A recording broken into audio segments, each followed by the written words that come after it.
Hi, I'm Anthony Originello, CEO of the Chartered Professionals in Human Resources for BC and Yukon.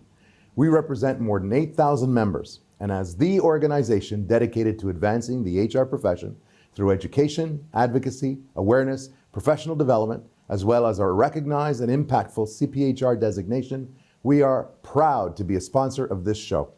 We have been the voice of the HR profession since 1942. Learn more about us at cphrbc.ca. In this episode of Careers That Matter, I'm joined by Todd Stone, who's the president and CEO of the Association of Mineral Explorers for BC. I got that right, didn't I? Association for Mineral Exploration, yes. Exploration Yeah. in BC. You bet. So what is your job? Well, as the president and CEO for a little over 8 months now, the job involves a number of different facets. Most notably, though, is the advocacy work that we do on public policy. So we spend a lot of time working with the provincial and federal governments to help educate them on what good policy is and what bad policy is, insofar as the impact of it on the mineral exploration sector. Are they listening? I will say that our level of engagement and the access that we have been provided, both at the provincial and the federal level, has been outstanding. Like we are definitely sitting at the table. We are definitely having the conversations about each of the different areas: access to land, permitting challenges, DRIPA and decision making, those types of things, tax policy. And we've moved the needle on some things. There's more progress to make on some other things, but you got to be at the table if you want to have any impact on that.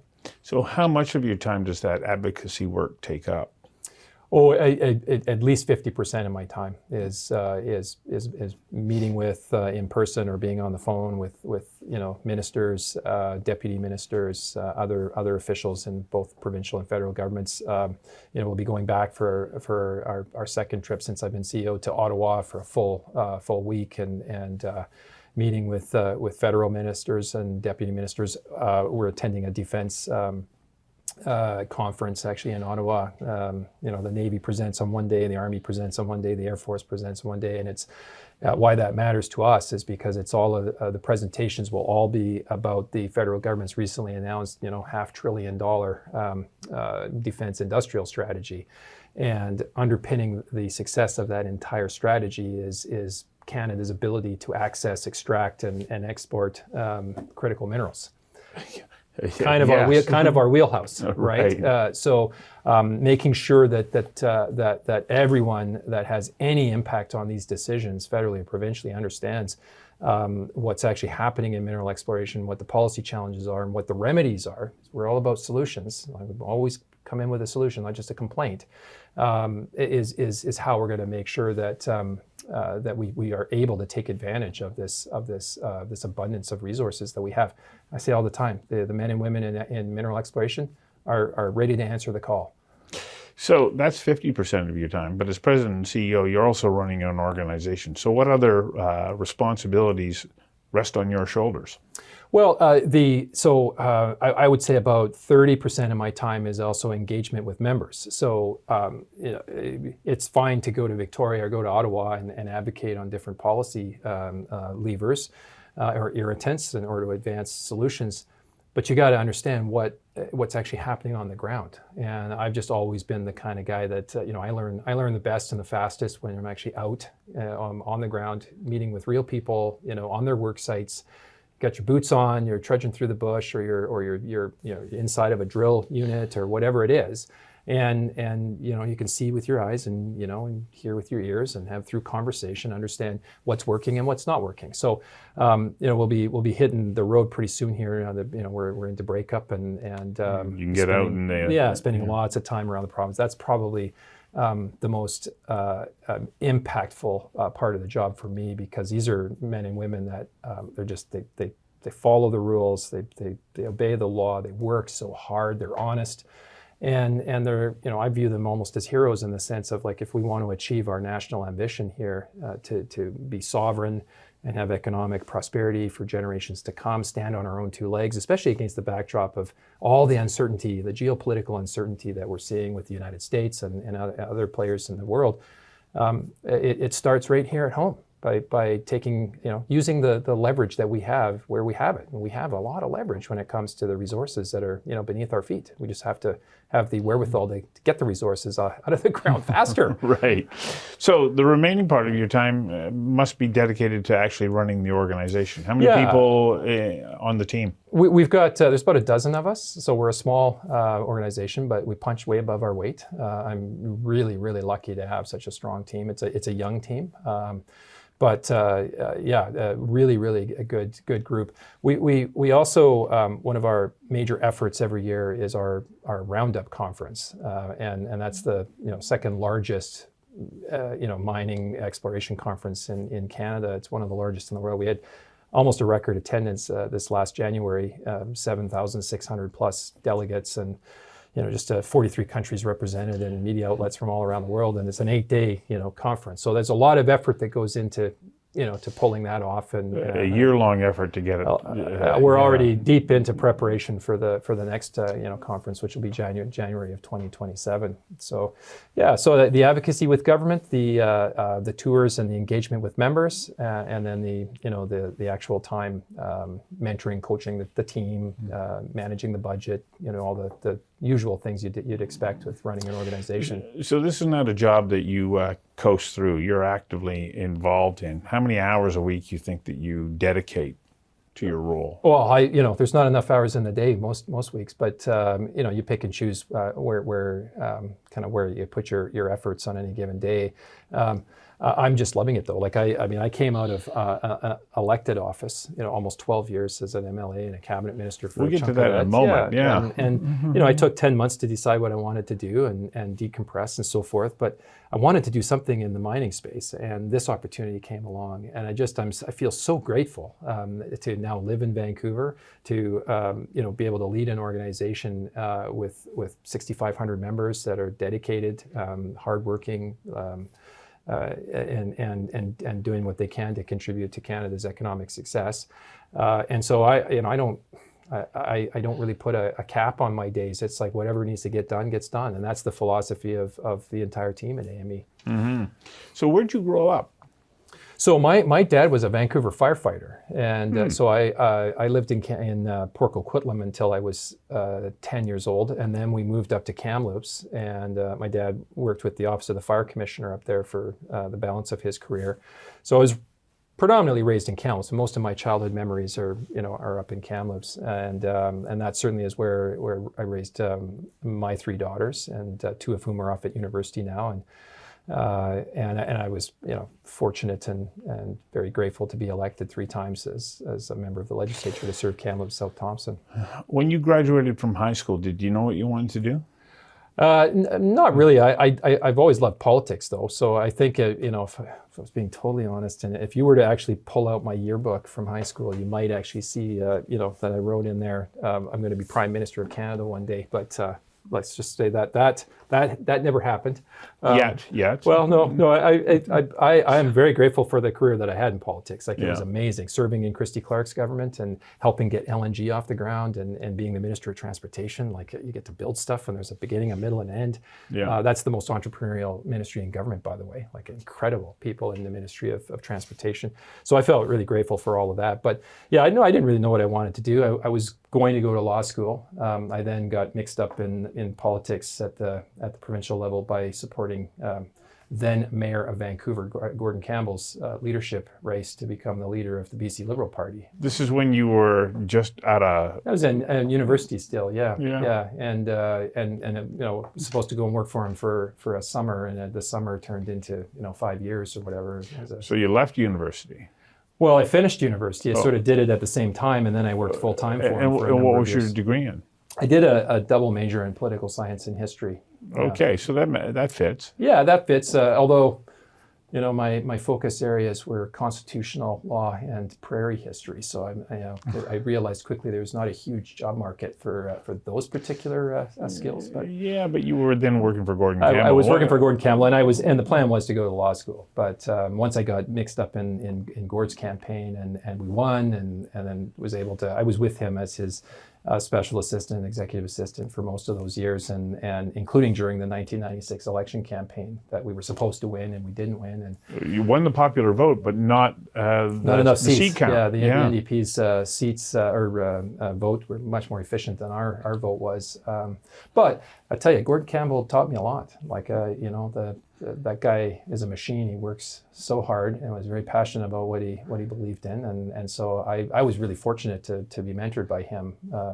That early in my So did you stay with him aspirations. in that period between 96 and 2002, I guess, when the next provincial election was, or did you go off and do something else? I left his office in 1997, Okay. and I went to work for a consulting company that was in the technology space. This company in question grew too big too fast across the country, and so I ended up buying some assets off them, which is how I started my tech company. And it was all accidental because I thought I'd just pay the bills for through the summer of that year. But it ended up being a near 15-year adventure in the So tech did space. you know that you had entrepreneurial spirit and skills? I figured it out pretty quickly. I didn't. Yeah. It wasn't something I had really honed in on earlier. But I one of my best stories and how that started was I was offered a transfer to the Ottawa office, the only remaining office that's company kept open. They were shutting Vancouver down and Calgary and everything else, and I didn't want to do that. But the assets, the software that we had developed for British Columbia in particular, I was curious what they were going to do with that. Well, they said they're going to discontinue those assets. So I flew to Ottawa and I waited for 6 hours for the CEO to meet with me for 5 minutes. I wanted to buy the intellectual property. He looked at me and squarely in the eyes and he said, "Todd, I've always liked you. I want you to come and work for us, but I'm not going to sell you these assets because I'm pretty sure you're going to fail." That's pretty hard, pretty stark, almost heartbreaking, right? So I got on the plane, I flew back. I raised as much love money as I could from grandma and mom and dad and whatever, and I flew back with $12,000 in my pocket. And I didn't tell him I had any cash. He looked at me, he says, "Well, you've been here twice now, so you know what, I'm going to do it. But to absolve myself from feeling bad when you fail, I'm going to sell it to you for $1. So we actually did the deal, and I literally paid him $1, and that's how we started the company. And the company was? It was called iCompass Technologies. So we ended up building web-based solutions for managing the meeting processes of local governments. Like how specific is that, right? That was not on my. It's a narrow market. That was not on my bingo card, No. earlier in life. But we ended up with hundreds and hundreds of customers, local governments all over the United States, all over Canada. We were heading into South America, and we ended up exiting or selling the company in 2018 because I had been elected in 2018 we sold the company. I was elected in 2013. When Christy Clark came calling, and we were 22 points behind in the polls. It was a terrible time to run for office because my daughters were like 6, 4, and 2, and the business we had just launched in the United States, and things were going great. But Christy had the campaign of a lifetime, and we ended up, Did she ever? coming from behind and winning. I got 60% of the vote in my first election, and then I'm the Minister of Transportation. 45 days later, I had said to my wife during that campaign, like, "Don't worry," because she was quite concerned about the fact I was doing it, right, with the kids and the business and stuff. And I said, "What's the worst thing that could possibly happen? Like, we're so far behind in the polls, right?" Well, after it happened, she's like, "You remember that conversation? Remember what you said?" But anyway, I did that for 3 terms. That's quite a commitment. It was a commitment, yeah. But I think all elected officials go in, or at least they should go in with eyes wide open. But don't bemoan the sacrifices you're making or this or that. Like somebody has to do it. Someone has to serve in that way. Someone has to put their name on a ballot. I really, really believed in Christy Clark's vision and the team that she had assembled around her, and I think we accomplished a heck of a lot. I mean, the fiscal situation of the province that we left the NDP in 2017 was, we were the strongest balance sheet in Canada, if not North America at that point. You stayed even though you were in opposition, and then ultimately said, "Okay, I'm returning back to the private sector." Or, as you say, you took a 10-month sabbatical as you Went for your walk in the snow. Yeah, well, I ran for leader in 2017, 2018, and that came close, but that didn't work out, and that is what it is. You take your shot when you have a shot, and so I did. And then I stuck around to serve in opposition for a couple terms. That's not a lot of fun. I mean, somebody has to do it. It's an important function of our system of government, but. I was staring at the landscape, in this leading up to this last election, and obviously there was a significant realignment taking place on the free enterprise side of the equation, and so it just felt for me after 3 terms, kind of where I'm at in my career. You got to know when it's time to get out of politics, when it's time to say, you know what, it's been a good run. I'm very fortunate and grateful, but it's time to do something different. And so that was the genesis of deciding not to run in the last election. And then, I took 10 months to just decide what I wanted to do. You don't realize how tightly wound you are after 12 years of elected office. And the last 6 to 7, with social media in particular, it just got so nasty and personal and negative. And especially in opposition, the first thing you do in the morning is you're looking at, okay, who's attacking me today? And who do I have to attack today? And I'm just not wired that way. I'm not a cheap shot artist. I didn't, it's not my style, which I think is serving me well now, because I didn't do any of that cheap shot stuff when I was in office. So, now I need to work with this government to, on behalf of my members, right? And to work with them, it means you have to get meetings. You have to have a seat at the table. I think my approach when I was in the legislature is actually serving my members and my organization well today, because I'm able to, advocate, as strongly as possible. So a young person whom we want this to be a resource for looks at you and goes, well, you had a pretty good career so far.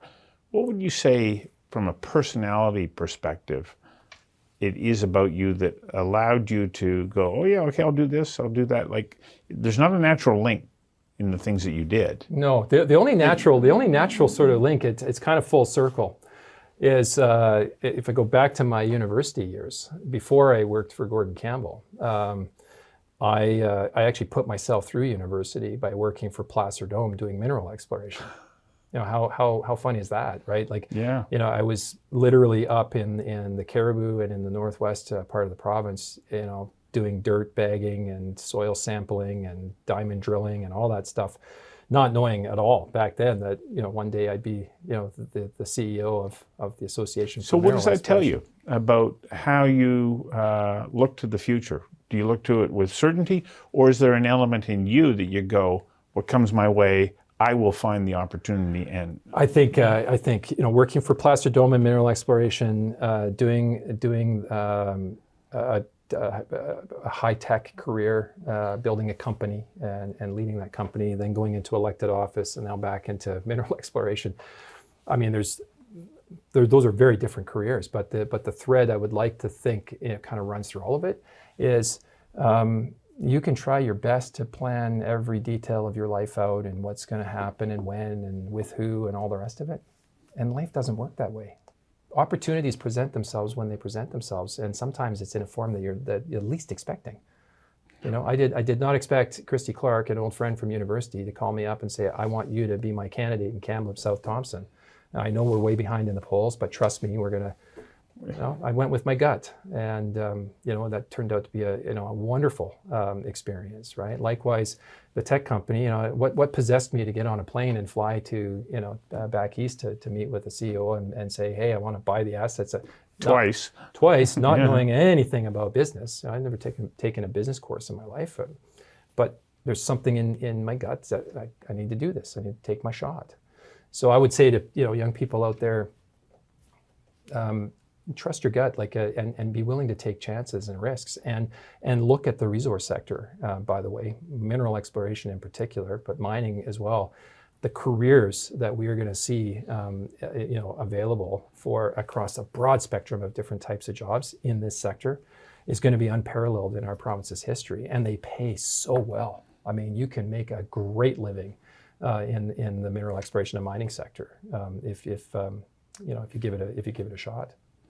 Well, thank you for giving us an insight into your current job and the path that got you there. Yeah, thanks, Stu. I appreciate that.